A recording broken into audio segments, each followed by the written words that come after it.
So that's one of the main highlights. And it's something that caught my attention is the World Cup football. You know, the World Cup football is a rechargeable football, and Charlie, it's one of a kind. So there's a sensor in it that sense everything that goes on around the park, like around the football. And one thing that came to this World Cup too is the referee ref cam. You know about the ref cam, eh? The ref cam is what the referee will see.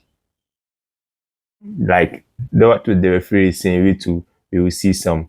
So let's go from the group stage. Some teams stood out.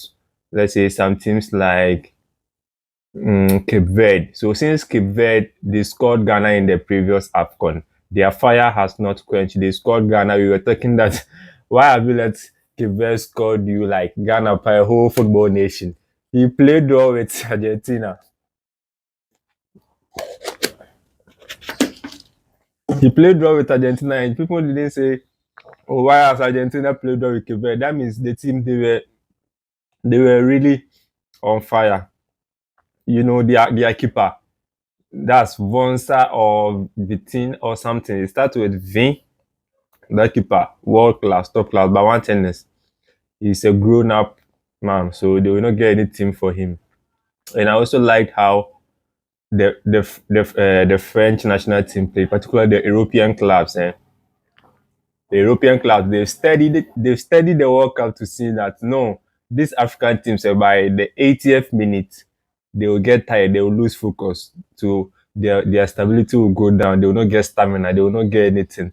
All they will wait for is the final whistle. So let's target them at that time. So even if you are leading or you've played draw, I watched the first group stage match with Senegal. And you know, when they were playing, Senegal was playing with them normal until the 80th minute, the 70 to 8. Oh, Olise did one pass to Mbappe. Or everything was finished. I said, hey, these people, like they've dismantled the champions of Africa like that. And you know, Norway, that's Morocco. Morocco also did extremely good. The previous World Cup, they were the only team that qualified for the quarters, and this one too, I think they went to the round of 32. They were the only team that went to the round of 32.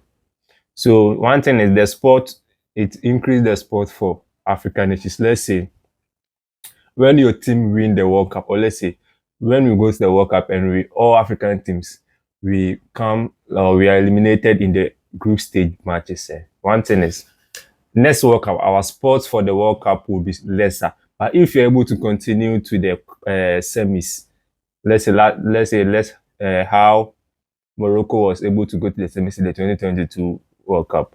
Our slots for the World Cup tend to become 7.